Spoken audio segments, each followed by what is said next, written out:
Dear students, today we are going to discuss about transportation in plants. Transportation in plants that mainly takes place with the help of specialized tissue, they are known as conducting tissues. That specialized tissue, they are known as conducting tissues. So, in case of plants, the transportation of material or the substances from one part of plant body to another part of plant body that mainly takes place through conducting tissues. Conducting tissues means they are specialized cells, and mainly these conducting tissues they are known as xylem and phloem. So, the main conducting tissues that is xylem and phloem. So, we can say that the xylem as well as phloem, they together forms conducting tissues in plants. So, the xylem as well as phloem, both these conducting tissue, they helps in the transportation of substances in case of plants. So, mainly the xylem cells, they are mainly concerned with the conduction of water from roots to upper part of plant body. On the other hand, the phloem cells, they are mainly concerned with the translocation or the transportation of food which is synthesized in the leaves to other part of body. So, we are going to discuss about conducting tissues, type of conducting tissues like xylem as well as phloem, and the components, main components of xylem and phloem. Then we will discuss about the conduction of water and minerals. How does the conduction of water as well as minerals that it takes place in plant body, and the transportation of food, transportation or translocation of food from one part to another part of plant body.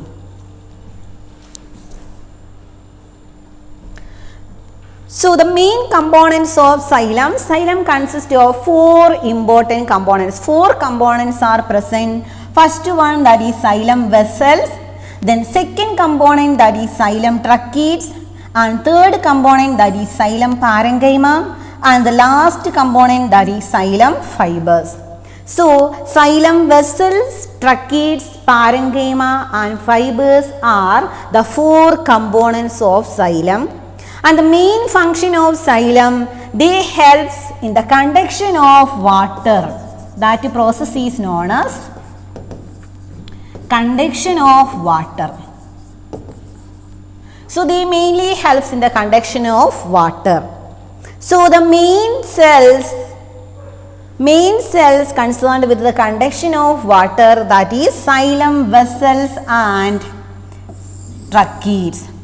So, xylem vessels as well as xylem tracheids, both these cells, xylem vessels and xylem tracheids, both concerned with conduction of water, or the main function of xylem vessels and tracheids, they helps in the conduction of water.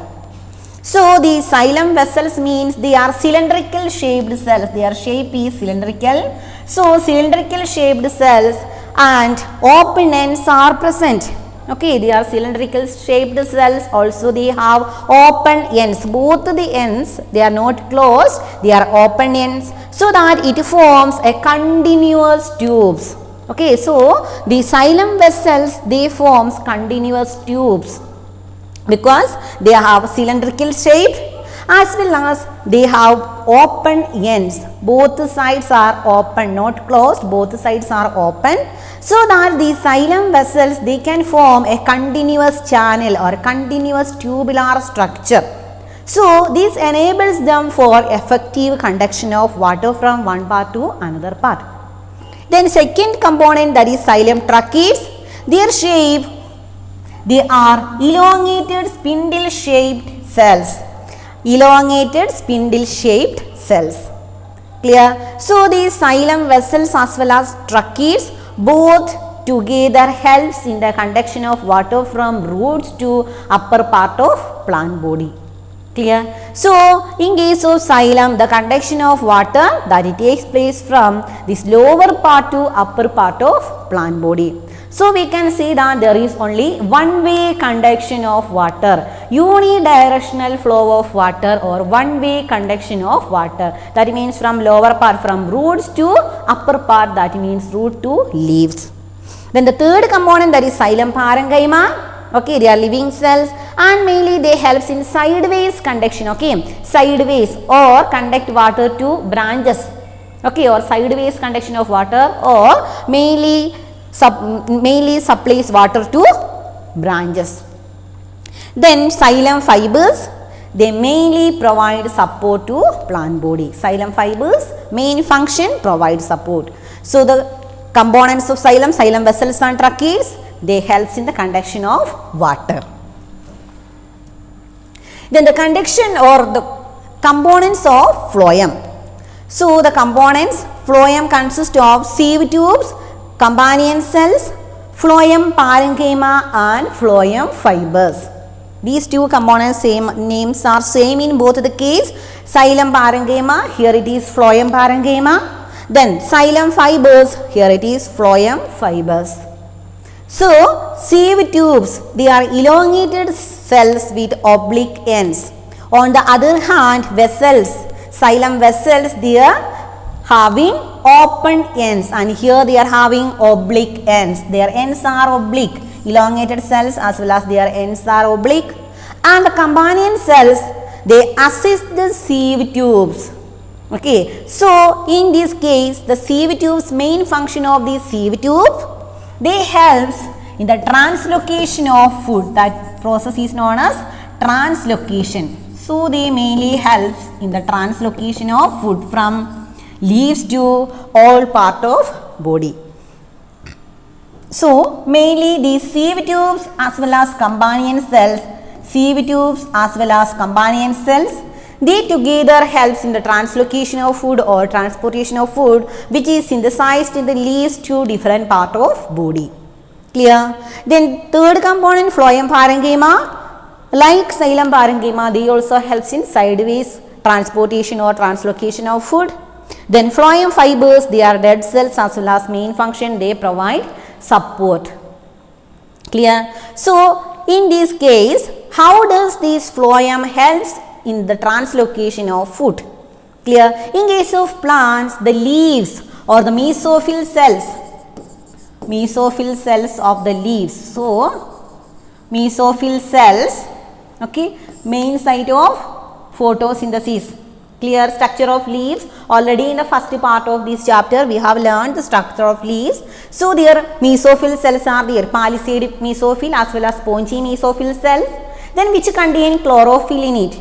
So the food that is mainly synthesized, the mesophyll cells of the leaves, and the food which is synthesized in the mesophyll cells of the leaves, that is mainly carried by these sieve tubes and companion cells, sieve tubes as well as companion cells, and it supply this food to all part of plant. Okay, so that means there is bidirectional transportation or bidirectional flow of substances. Okay, like glucose, amino acids, amino acids and all other substances or nutrients. Okay, that is mainly transported with the help of these sieve tubes as well as companion cells. Then one more important thing, these sieve tubes are devoid of nucleus. Okay, that means sieve tubes, they do not have nucleus. Okay, sieve tubes, they are devoid of nucleus. Then how can they transport this food? Clear? Sieve tubes are devoid of nucleus, but also they are able to translocate food. How does this possible? Because with the help of these companion cells have nucleus, and these companion cells, they assist the sieve tubes. That is what is written here, they assist the sieve tubes. So these companion cells, they assist these sieve tubes for translocating the food to different parts of plant body, because these sieve tubes, they do not have nucleus. So the translocation of food that takes place from these mesophyll cells, or the food which is synthesized during the process of photosynthesis, that is carried by the sieve tubes as well as companion cells, and it transport it to different parts of plant body, sideways as well as lower part as well as uppermost part. That means all over the plant body they get food which is carried by the help of sieve tubes as well as companion cells. Then this is the figure that is showing xylem as well as phloem. So xylem, this is the structure xylem vessel, then this is the figure showing tracheids. So these two structures are concerned with the conduction of water and fiber. They are long fibers. So the main function support, and this is the structure of sieve tube, and these sieve tubes, this is companion cells, and the companion cells, it assists these sieve tubes for translocating the food to different part of plant body, and this is the fiber, phloem fiber.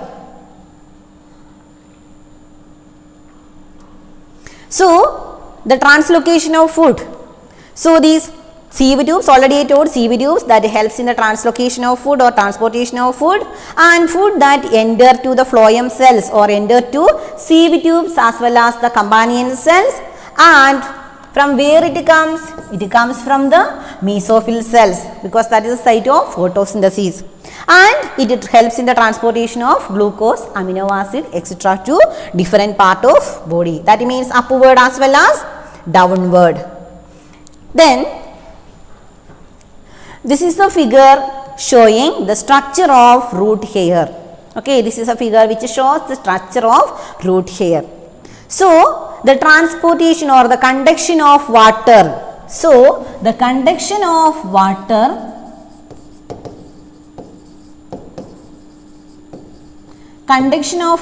that mainly takes place with the help of xylem vessels and tracheids.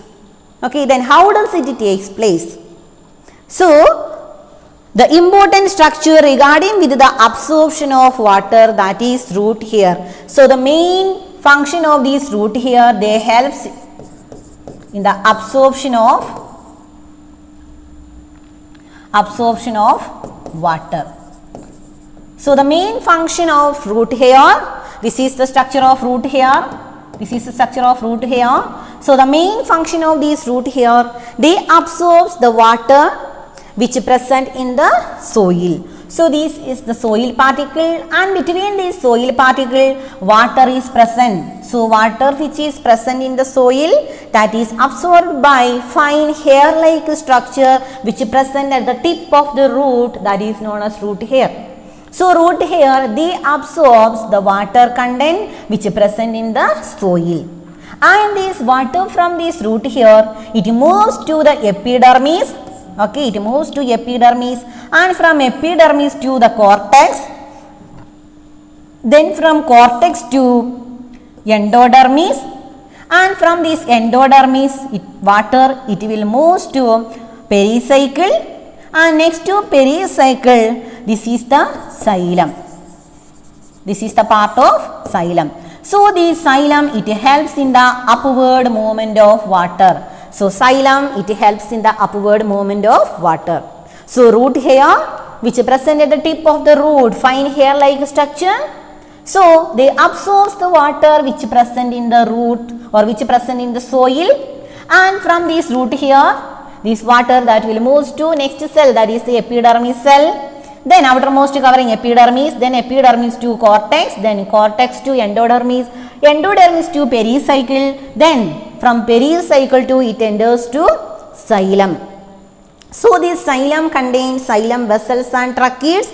So the xylem vessels and tracheids, they mainly concerned with the conduction of water.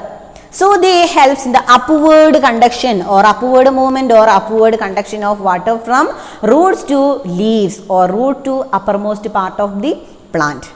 Clear? So this is the flow chart. Show the movement of water from the soil. Okay, so the root hair, they are the fine structure. So root hair absorbs soil water, and that water it moves to next structure epidermis, then from epidermis to cortex, then from cortex to endodermis, then it moves to pericycle and it reaches to xylem, and xylem contains these xylem vessels and tracheids. Xylem vessels and tracheids, they mainly helps in the upward conduction of water. Clear? Then how does it takes place? The one of the important reason behind this conduction of water, that is transpiration. So due to transpiration means it is the process of loss of water from plant in the form of water vapor. Okay, in the form of water vapor from the leaves. That process is known as transpiration process. Clear? So due to transpiration process or due to loss of water from plant or water from the leaves, okay, there is particular force is created, that is known as transpirational pull or suction force. So due to transpirational pull or suction force is created inside the plant body, and due to which a vacuum is created. So to fill that vacuum or to fill that empty space, more water will move upward. Okay, so to fill that empty space, more water will move upward to fill that empty space or to fill that vacuum. So one of the important reason behind this translocation process, that is transpirational pull or suction force, which is created as the result of transpiration. So like this way, these xylem vessels as well as tracheids, they helps in the conduction of water in upward direction. That is why the conduction of water, that is only unidirectional conduction or only to one side. That means upward conduction of water takes place. Then in case of transpiration, it is of mainly three types: cuticular transpiration, stomatal transpiration and lenticular transpiration. So cuticular transpiration means the transpiration or loss of water that it takes place through cuticle. So cuticle means it is the uppermost covering or waxy covering, waxy protective covering which present in the epidermis of leaves. Clear? Which present in the epidermis of leaves, this waxy protective covering, that is known as cuticle, and this cuticle is made up of a particular substance that is known as cutin. C-U-T-I-N, cutin. So it is a waxy substance. Cutin means it is a waxy substance, and cuticle, it provide protection to leaves. It is located in the epidermis of leaves. So through that cuticle, loss of water will take place, then it is known as cuticular transpiration. Then stomatal transpiration, most of the transpiration or loss of water that it takes place through stomata. That is a small or tiny hole or small pore present on the surface of the leaves, that is known as stomata, and through stomata if water will lose from the plant or water vapor, then it is known as stomatal transpiration. Then third type of transpiration process, that is known as lenticular transpiration. So lenticels means they are small opening or small holes present in the older woody trees, older woody part. So in the older woody part, they contain small opening or holes, that is known as lenticels, and if transpiration takes place through these lenticels, then it is known as lenticular transpiration. So transpiration, it is of three types. Then this transpiration, it is very important or very essential, or it has some particular significance in the plants because it provides cooling effect. Okay, so through these loss of water in the form of water vapor, so it provides cooling effect to plant body. Okay, it provides cooling effect to plant body, as well as another important function, they helps in transportation or conduction of water as well as minerals in plants, because due to transpiration, suction force or transpirational pull is created, and the movement of substances takes place through the plant body with the help of xylem vessels and tracheids. And is upward movement of substances that is known as ascent of sap. Okay, that means ascent of sap. Ascent of sap means it is the process or upward movement of substances, water as well as minerals. Okay, the upward movement of water as well as minerals, that process is known as ascent of sap. And it is mainly takes place with the help of xylem vessels and tracheids.